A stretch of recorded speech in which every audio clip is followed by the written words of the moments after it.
Welcome back, everybody, to the Meeple Marathon.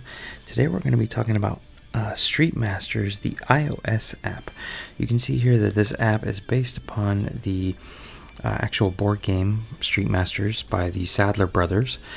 And this is simply a digital representation of the board game using the modular deck system, or MDS system, that the Sadler Brothers have become famous for. You can essentially select up to 1 to 4 fighters. You select your fighter deck here on this screen. You can see that there are 6 options to start off with, but there are more available as you unlock other fighters. So, chances to earn more content. And then once you essentially select your fighter, then you're going to select your villain deck, and you're going to select your stage deck. In the app, you can view the decks. These decks are exactly the same as they are in the board games. It gives you complexity ratings, things like that. So it's a really nice, easy way to make sure you're not biting off more than you can chew at the beginning. There is a tutorial. I was not super big on the tutorial. Me personally, I have never played Street Masters, the board game. I don't own it, but I know how popular it's been, and so I was very interested in the app because it's $10 versus, probably over $100 to get the content that's included in this app, or close to $100. So 10% difference. So here you can see that the stage is set. It goes over the stage rules, and then essentially you have this kind of half your screen is taken up by the board, and the other half on the left is going to be taken up by the various decks. Your fighter deck, your threat area, and then the enemy deck, and the villains, or the enemy area, and then the stage area.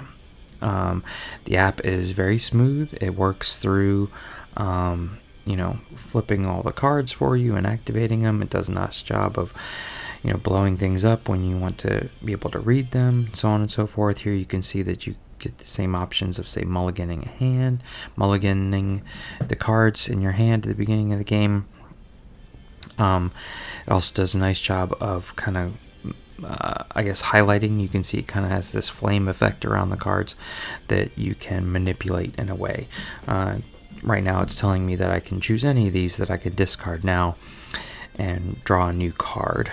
And so all of these are available, but at certain times where, say, you only have an action left to play, it's only going to highlight the cards that have an action on it.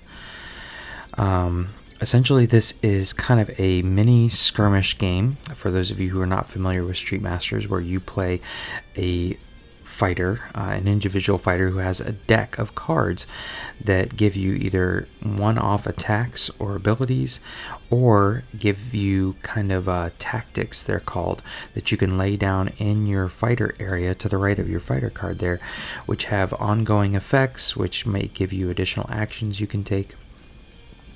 So your options on a turn, on any given turn as a fighter, you're going to start off with by drawing a threat card or an enemy card, and a lot of times that is a minion that's also going to be added to the board, that's going to chase you around the board essentially.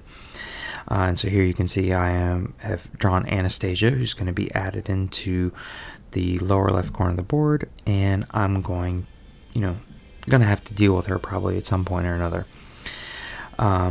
And then it's my turn. I have 3 things I can do on any given turn, and they're all optional. I can move. Every fighter has a base movement of 3. So you can move up to 3 hexes on the board. You can move 1, you can move 2, or you can move 3. You can also play a card from your hand. Now that may be a one-off card, such as an attack, where you play it, you roll the dice out, and you take any various effects. Or it may be a continuous card, like a tactic, that you would play down and then is available until some effect may discard it. The last thing you can do is take an action. Now, actions could be your basic action on your character card. It could be an action that is found on a tactic card that you have played and is down in your player area. It could also be move an additional 3 spaces. So if you really just wanted to get across the board quickly, you could move 6 in one turn.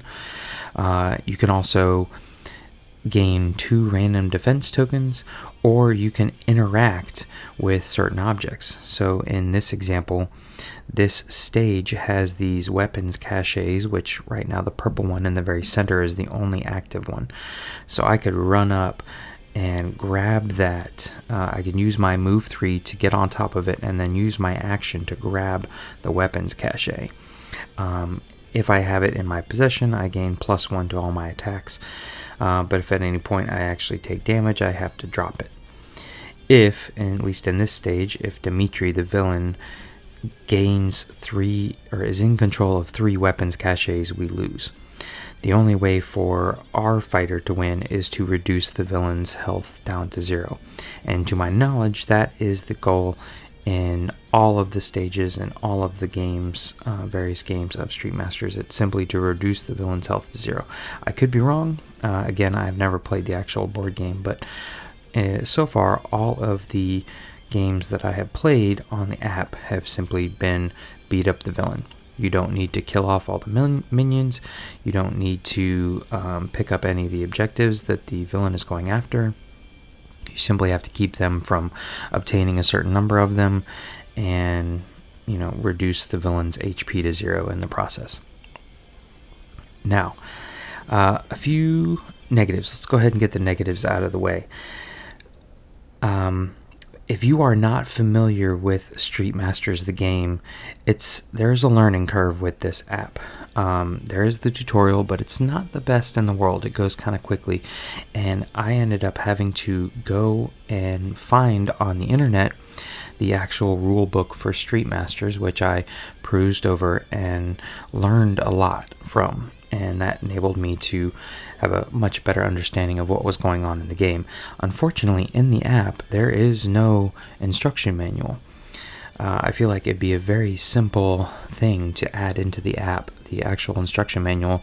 Just put in a scanned PDF copy of it and give you the ability to read up on things when you might not understand.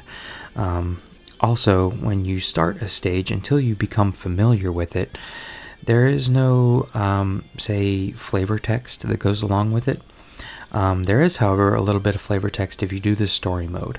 But honestly, I would suggest going through arcade mode a couple times, picking the, early fighters, go through each of the fighters one time, pick the Brotherhood as your enemy every time, and pick ballistic or going ballistic, whatever the stage is, every time, until you kind of get used to everything. That way you're not having to learn new stage rules or new strategies against the villain. And that's what I did, and ended up unlocking Dimitri as a fighter because I beat him with 6 different fighters. So and another thing that I recommend at the beginning, and this is kind of a mixture of a good and bad. They give you the ability after it is the fighter's turn to simply activate all the cards in your threat area, then activate all the cards in the villain threat area, and then in the stage area.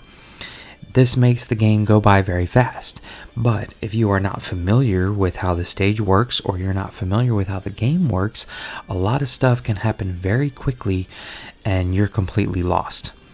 So just a word to the wise: if you are going to decide to play this game and you're not familiar with Street Masters, make sure you just are selecting cards one at a time and activating them one at a time. You can see here that Anastasia's card is ready to be activated. It's glowing orange, and I could hit that activate all button at the bottom, but instead what I'm recommending to you is actually click on Anastasia's card.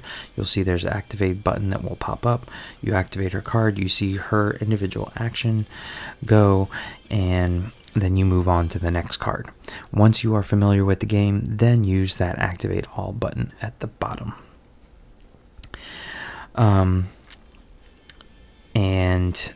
One other kind of gripe I have with the game is that there are a lot of times where the user interface disappears too quickly. The most important time, in my opinion, of that is when you roll your dice. The dice rolling mechanic here in the game is very simple. It's simply just flashing icons. There are no 3D dice that bounce around on the board. You don't even get to actually flick them or roll them in any way. They simply just, once you click action on one of your cards, the dice automatically roll. And it's more just flashing icons instead of rolling dice, which is fine. My biggest gripe is that the icons disappear as soon as the dice have finished rolling, per se, or randomizing. And it's very hard to remember what exactly the dice rolled. Did I get 3 hits? Did I get 2? How close was I? Obviously, if you're paying attention, you can see how many hits came off of the enemy and things like that. But I personally would really appreciate it if they left the dice results up there until you clicked on them or something, so you could just see how good of a roll you had. The Sadler Brothers, not only do they use this modular deck system in most of their games, they also like to have what's called exploding dice, which a lot of other games use, but essentially there is a critical hit side of each dice, and if that is rolled, you not only get a hit, but you get to roll a second dice. So it's fun to just see the dice keep piling on. Here you can see that my fighter has gained enough power. For this fighter individually it's 6, but when you gain 6 power through various activities, you charge up, which means you're going to flip your fighter card over and you have the kind of ultimate side that you can use for one attack, and then you flip back over.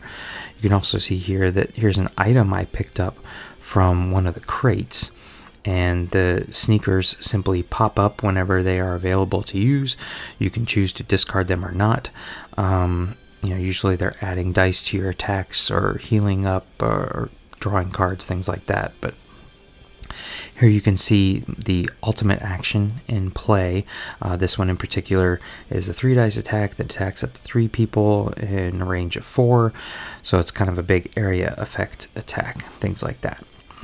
So enough with the negatives. Let's cover the positives. This game is very slick. It sometimes things move too quickly, but once you get an understanding of the game, it's nice that they move quickly. It's very easy, as you can see here, to run multiple fighters, so run what most people call like a 2-handed solo game. I haven't tried 3 or 4, but the 2-handed games have been very easy. And from what I can tell from the videos I've seen, this is an amazing representation or digital reimagining of the actual game. And everything I've read from other people who actually have Street Masters, they're very excited about this game because it kind of makes their Street Masters game portable.